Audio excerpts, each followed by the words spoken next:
Welcome to another episode of the Nintendo Powercast. I'm your host, N64 Josh.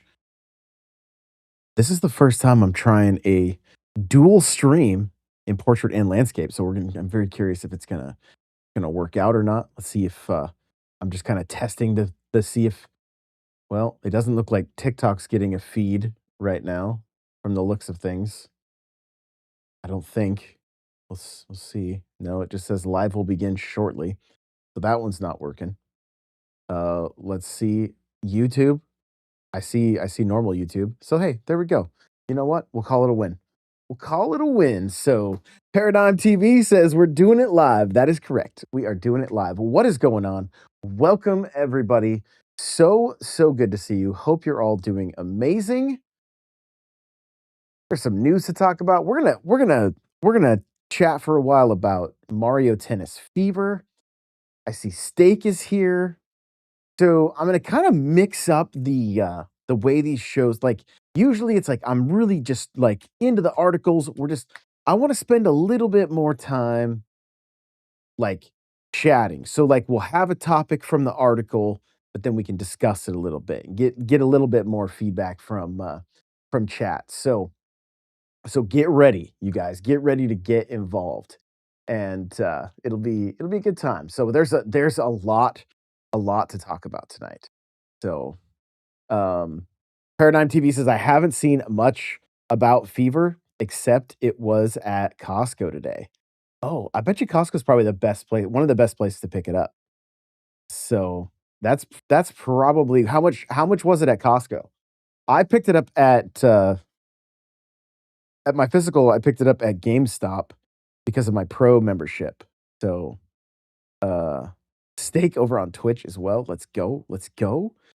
Um Yeah, so I got like $5 off that way. Another good way is, set up a Target Red card where it just ties to your bank account, and you also get a discount that way, so, say it was like 64, yeah, I think Costco is like if you don't have any kinda coupons or whatever, is one of, if not the best spot to get games just to save a little bit, so it's always good. Saving a little bit of money here and there is always good, especially with the price of games. So, uh, I'll give you guys a quick little spoiler. I'm loving Fever. I think it's really, really fun.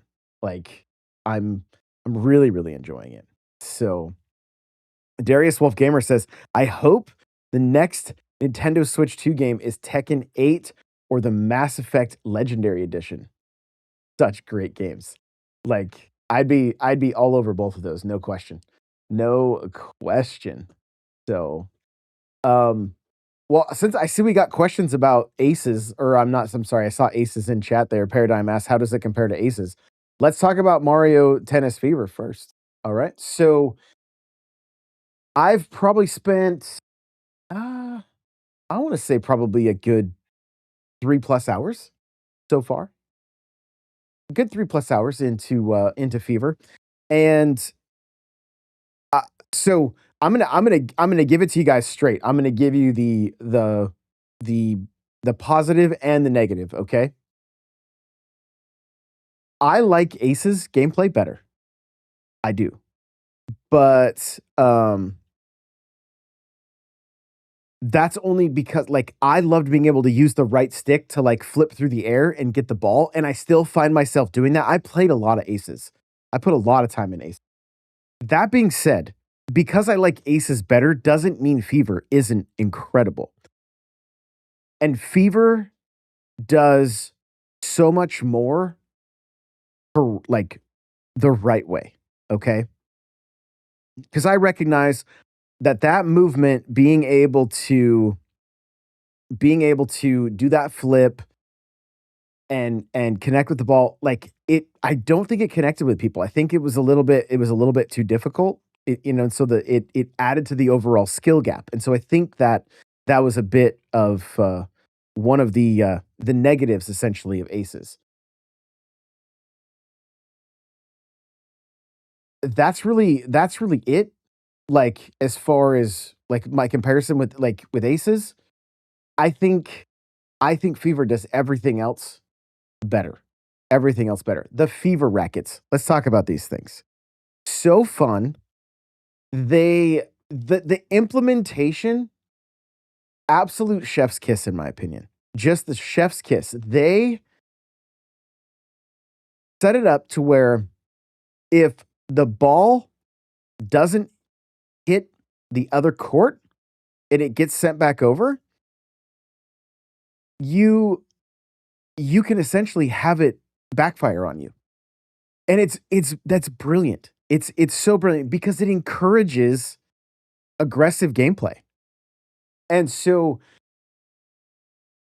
it's very it can get very competitive, very sweaty, and I love that aspect of it, right? I mean, that's I'm all about it. So I think that is super super fun.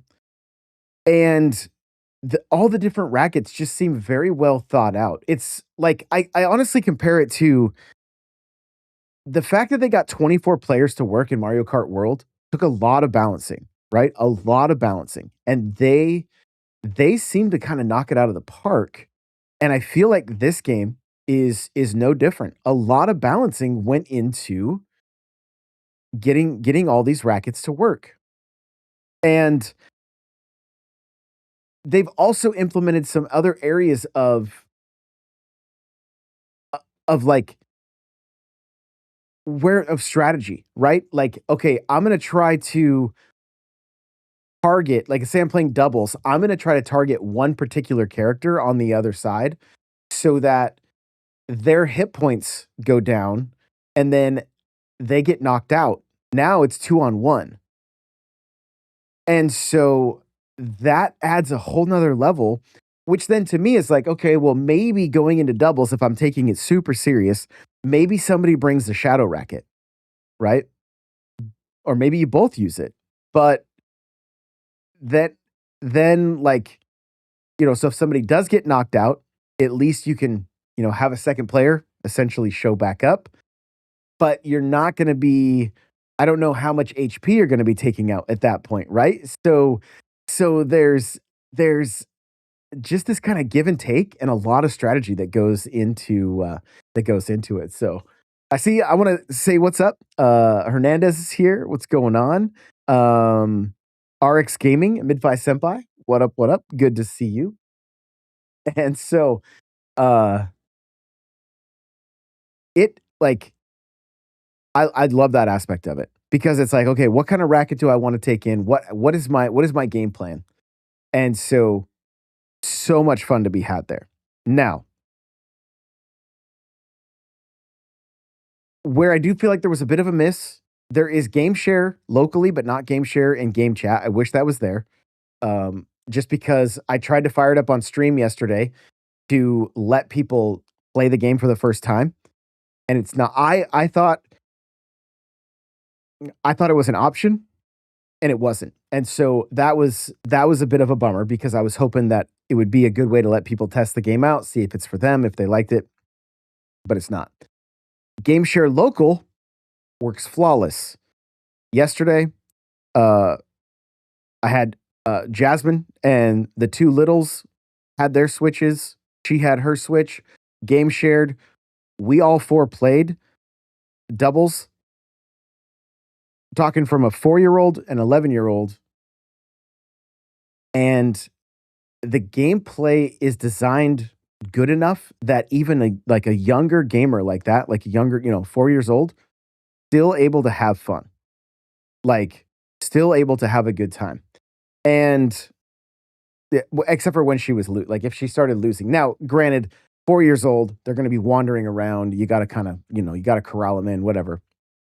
But you could still play this with younger kids, and it can be fun. And I think, uh, you know, even doing like doubles with them, like against the computer, whatever the case may be, it could be fun. So I love that aspect. Okay.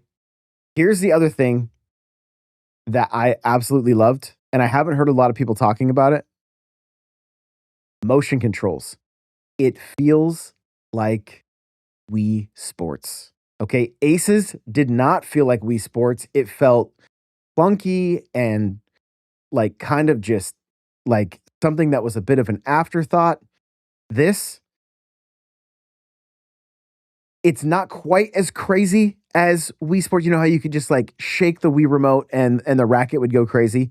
It's not quite that, but I felt like I was doing my the different swings and the ball was moving differently depending on how I swinged or how I swung the racket. Swinged. What kind of a word is that? You guys make sure to leave a comment telling me to stop saying words like swinged. Um, and I was like, "Yo, this is so good." Like loved I love yeah, Midfight Senpai says motion controls in this economy. Yo, so good. Like so good. I was honestly surprised at how well it controlled with motion controls. Then you can tack on the tower for challenges, the tournaments that are in the game, the adventure mode, which is like I don't really care about adventure mode. It's not something that I'm like, this needs to be amazing or the game's gonna get a lesser score. No, no. The thing they're doing a lot of things right. You play, X amount of matches, you unlock different rackets, different characters. All that stuff is a win in my eyes. Okay. Give me a reason to keep playing. Dangle that carrot. Put some unlockables behind, matches. There's achievements in the game. You play 100 matches, you get an achievement. Like I love that kind of stuff. That keeps you it keeps you engaged. It keeps you playing. And so I feel like there's a ton of characters. There's a ton of rackets. The gameplay is, yeah, it's a little bit slower. Somebody said, Paradigm TV says, I heard it's a little slower paced than Aces, but it works well once special abilities start flying. Yeah, um, you don't really notice the pace once you get into it. And unless you were like super hardcore into Aces and that was like all you were playing, then yeah, maybe you're gonna pick something up. But I mean, I think the majority of people are gonna pick it up, have a good time with it. The pace, it still feels very arcadey, but it just feels dialed. It feels very dialed so that it can be it can be really sweaty if you want it to be, but you can also invite people over that don't typically play or haven't played it, and everybody can still be somewhat competitive, right? And I think that's where these multiplayer games honestly shine. It's where Mario Kart really doesn't shine. Like if you know shortcuts in that game that other people don't do or aren't not capable of doing, it's not something they practice all the time. You blow them out of the water. Nobody wants to play it. That's this doesn't matter the skill level. You can pick it up and play. It's like a Mario Party style thing. Like it for a party game. It is absolutely on point. I do highly recommend it. Like I'm having a good time with it. Like a really good time. And but again, keep in mind, I loved Aces. I thought it was great. So uh let's see. Paradigm TV says I saw Redditors already crying about the game length, and I'm like, multiplayer is a big part of this game. Yeah, I don't get these games for the story, right? I don't get these games for the adventure mode. Like it's fun, it's tacked on, it's a 3-hour tutorial. Great. I don't really care. The most important thing for me is give me a reason to jump into multiplayer. The very first thing I did when I got this game was play ranked. I jumped into ranked immediately and just wanted to see what it was like. And I had a ton of fun with it. Like a ton of fun with it. I won some, I lost some, and it was like, I'm just gonna get I'm just gonna I just want to play. And so I think Tuesdays, 7 p.m. Eastern, we're gonna do some Mario Tennis Aces. So if you guys want to get some games, gonna be on Twitch, twitch.tv/n64josh. We'll play some Mario Aces Tuesdays, 7 p.m. Eastern. So, Midfi Senpai says studies have shown that slower games are actually better for your mental health. Everybody wants to doom scroll themselves to death. No one wants to smell the roses. There you go. It's so much more accessible and everybody can have fun. And that's super important. Everybody can get a chance to win, and that's also important. So, Said the story of Mario Tennis isn't why I bought it. Just playing through, Adventure just to say I did. There you go. And we're talking about the new tennis game, Russ. Yeah, talking about the new Mario Tennis Fever. So yeah, overall, like I'm I I'm very hopeful for the future of sports franchises when it comes to Nintendo because of how well they like just what was implemented within Mario Tennis Fever. You know, I don't know how or what they necessarily do. I just haven't given it a ton of thought on what they do with something like Strikers. But I mean, Strikers needed to have that carrot on the stick to have that like let me play 100 matches and unlock like some like gold aesthetics or something that like you're only going to get if you put the effort into. And it lacked. It was great gameplay without the content. But Strikers also had that the skill thing. They went deep on some of the Switch 1 sports titles with Aces and Strikers. I don't feel like Super Rush was really all that deep and the running part and golf and like essentially tackling each other or whatever. Like I didn't even really care for that aspect of it. I just wanted to play golf because that's what I've always enjoyed doing when it comes to those games. And so but I think the other thing to keep in mind is like modern gamers are used to that carrot on the stick. I grew up with the Mario sports games, so I know what to expect, right? But somebody 10 years younger than me, 15 years younger than me, 20 years younger than me, and they're like, "What like where's the season pass? Where's the battle pass? What am I unlocking with all this?" You know? So, and yeah, Russ said it. If Nintendo would do some kind of seasonal pass or something and unlocking things, it would have more folks coming back. Exactly. And it doesn't have to be paid. I think a lot of times people hear the term, season pass, um, battle pass, whatever. Splatoon has this. They have seasons and you do not have to pay for them. Is it more work for development? Sure. But if we're going to be paying more for these games, $70, $80, then stuff more in there. Fever, I'm fairly certain there's a fair amount of reused assets from the last game. And so, if there's and they made some of the better decisions of like, play 34 matches and you unlock the bullet racket. Like you're probably going to unlock the majority of stuff in the weekend. I think the amount of like messages I saw in chat or posts on X or just on Discord of people being like, I unlocked all the characters, I unlocked all the rackets. Like it's not uh it's not going to take you a ton of time, but it's got its hooks in me. It has its hooks in me. I haven't unlocked all the rackets yet. I haven't unlocked all the characters. I've been mostly doing multiplayer stuff. I've done some of the adventure stuff. I'm on the ship. We did some of it on stream yesterday. And and like I said, it's fine, but it's like you're literally just trying to tell some kind of a goofy story and then get back to the tennis court, right? Like it does not feel necessary. I think what people are after and like what IGN compared it to is they're like, you've got a game like Golf Story where you literally can wander around, pick up and play a match against anybody. You can just start hitting golf balls whenever you want.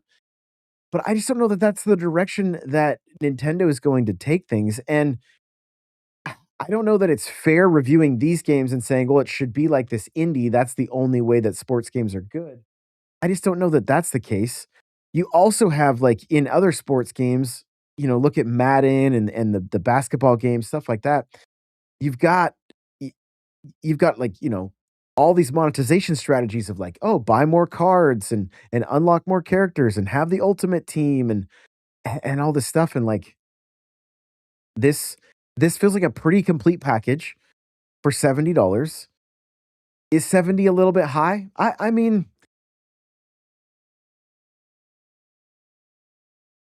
I think personally, again, it's just my opinion, but I think personally, the sports titles, should come in at like $49.99. I think would be the ideal sweet spot for these games to get more copies moved because it's a party game.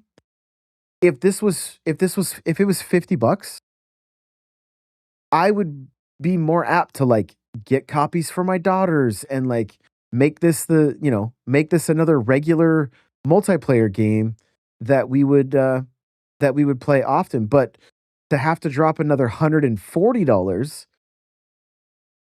it it's a bit of a tough pill to swallow because like it is going to be fun to play. And again, I was hoping that there was going to be the game chat game share because that would allow me to play with them, periodically when they feel like it and not have to do such an investment. So I I I mean, Nintendo's going to continue testing the waters with pricing until they see that like the market's not sustaining it, and then we're going to see then they're going to have to come up with they're going to have to make some changes. Now, that being said, Beaver could be uh Beaver could be one of those games that becomes a pack-in around the holidays. Aces did for Walmart. You could get an Aces bundle, the year like, I think it came out at around the same time, and then by that holiday, it was a bundle at Walmart. So and I think it was, like, Aces and 1-2 Switch were bundled together. You guys could fact check that, but I'm pretty sure that's what it was. And so there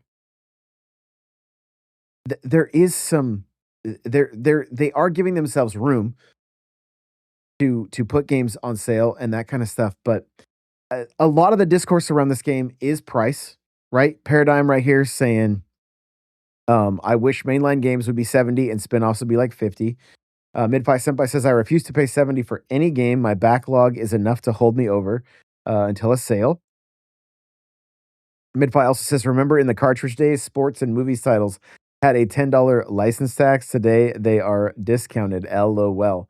Right. And I mean, a lot like, you know, I bought Madden, which was fine. It paid for itself through with the YouTube content that I made. But it's already on Game Pass. Like the moment the football season ends, Madden hits Game Pass. So it's like, and they've got me next year because my Seahawks won, you know.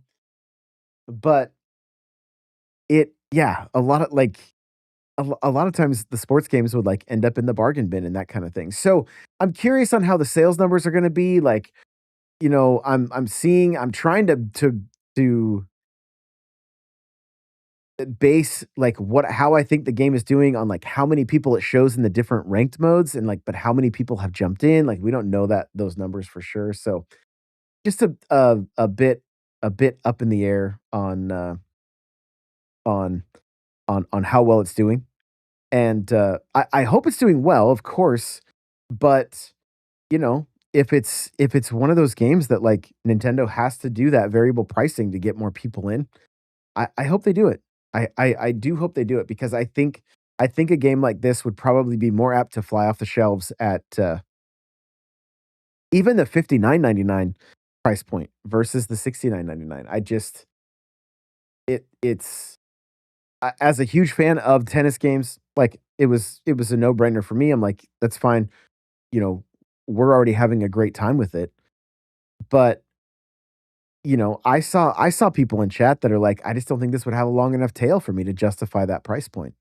And so I completely get that. I understand completely. So, well, guys, I have all of the news set up, but I'm fighting this cold, and my throat is at its wits end. So I'm gonna hit all of this news tomorrow. There's a lot of cool stuff here, but I am so close to having like a coughing spell, and I really don't want to do it live. So, or have it go out on the air.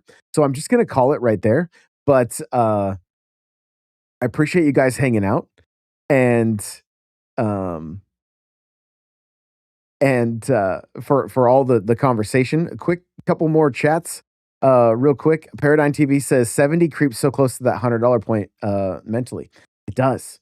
It does. And early days of the Switch, like we were getting 2 games for $100 at like Best Buy or Amazon. So Wes Brown says, Joshua, what up, homie? Game is a little expensive for what you get. Yeah, it is. I would say that is true. You know, again, I don't feel like I'm not. Um, I don't feel like I'm not getting my money's worth from it, but I'm just seeing a lot of the just based on the conversations. There's not a lot of people that are just pulling the trigger on this one on a whim. You know, and I feel like there would be more people doing that if it was um, just a bit cheaper. Because it falls into that party game category that, like, you know, like, it may not be played every day, but you get a few people to come over or you fire it up with the kids, that kinda stuff. There is a lot of value there. I really do think that. But that, again, single player experience, not really winning a lot of people over. And I get it, some people wanted to go back to like Mario Tennis on Game Boy or Mario Golf on Game Boy that was like a essentially a full-on RPG. I don't like all it is to me is you're just sprinkling story with tennis matches. And so I don't know that you're going to find some riveting story based around based around tennis. Like I couldn't tell you what any of the RPG elements from the Mario Golf on the Game Boy were. I played through that game so that I could get my character over onto the Nintendo 64. So I uh yeah, these are party games. And I think I said it on stream yesterday or maybe one of the other shows, but like I almost feel like where these games would really win is if they do the sports collections like they did on 3DS. Throw tennis, golf, strikers. I mean, what did the sports game on the 3DS had? Horseback racing, which was pretty funny. Uh, I believe tennis, I believe golf, I believe soccer, and I believe baseball. So you had those 5 games, right? And you have a few people over, you jump online with people, like, that's a lot of variety, and you're just playing the multiplayer stuff. And sometimes I wonder if that's a little bit better direction, but they were also very dumbed down. And so, it's just trying to hit that sweet spot. It is trying to hit that sweet spot, which, we'll just see how the sales are and what they're gonna end up, what what they have to do to try to get more of those copies out there. The nice thing is everything is so high that they can start, do I believe that this could be the generation that the Nintendo Selects come back? You better believe it. And I know we're not even a year into it yet, but I think when you have games at that price point and then you come in and say, "Hey, we're going to drop these 20 to $30 2 to 3 years into the the the life of the system." I think you will start to see more of these games, like almost like a second life for a lot of them. So, um, yeah, Paradigm TV says it'll be interesting to see the sales on it, no doubt. Rust Belt Kid says, "Heck, I just spent $50 for 6 tacos for my wife and I for dinner, and that only gave me about 10 minutes of satisfaction compared to a $70 video game." Not the 10 minutes of taco love. I love it. That's great. Midfive says, so it's Garbage Story with sports activity mixed in. Sounds like a late night movie I watched recently. Here we go.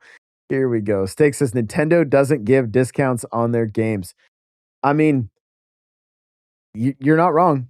As of right now, we saw no selects. The only discounts we were seeing is on digital through the vouchers. Those are now gone, right? Those are now gone. But uh, and again, it's more about like just what I feel like my pulse is on the community, even with just in our community or kind of watching Twitter and everything else. Like and I'm not talking about the vocal minority, right? Like people just complaining for no like just for the sake of complaining, but like people that would normally throw their money at Nintendo with no question are questioning. And so I like I get it. I get it. And so it may be the generation that they lose that luxury. of not being able to discount their games. Because and again, I've mentioned this many times, but Amazon, Best Buy, they were fighting for those dollars. Walmart, you could get the majority of your Switch 1 games when it came out at for $50 a pop. And so that that made picking stuff up a little bit just a little bit easier. So Steak said there was finally discounts on Odyssey within the last year or two, and it's been out how long? Yeah, no question. But I mean, and what's crazy though is look at the games that still sell, that are still selling. Like I think Odyssey is still selling relatively well. Animal Crossing is still selling well at its price point. Uh New Super Mario Bros. U Deluxe, like that thing like flew off the shelves after the Mario movie. You know, I'm curious on where Wonder's sitting, but we're coming up on the the the Switch 2 edition of Wonder. The game's $80. If you buy the Switch 2 edition for the first time, it's $80. Same as Kirby and the Forgotten Land with the Starcross World. You're looking at an $80 price tag. And don't get me wrong, I mean there is development costs that go into that, but I think there's sticker shock for a lot of people. And seeing that a game that is how many years old is still being charged at a premium price, like they can only flex those brand muscles for so long. And oh, what's the full name of the game? Hang on. Super Mario Brothers Wonder Switch 2 edition. Welcome to Bell Bell Park or something like that. I think I'm close. So it's yeah, it's a long one. But I think they're kind of testing the waters and they're gonna see how it goes, right? And there's a lot of rumblings on the horizon of the Switch 2 having to have a price increase. They keep dancing around it because they don't want to say it. It will affect stocks, but there's a lot of conversation around because of everything that AI is doing right now. That what's gonna that the switch of the price too is gonna end up going up. So that is going to do it for me tonight, you guys. I appreciate you all so much. I do want to do these shows. They're going to be longer in the evenings. I want to try to go for 60 minutes, but my throat can't handle it tonight. So once I get back on the mend and I'm feeling better, we are definitely going to keep it going. But the shows are going to be more like this, like very chat focused. We'll get into the news, but like I want to just keep the dialogue going with you guys, and while we kind of jump into each topic. So there's going to be a lot to talk about for tomorrow night. I'm excited about it, and it'll be good. But I gotta rest my voice just a little bit. So appreciate you all so very much, and we will see you in the next one. Remember, play it loud.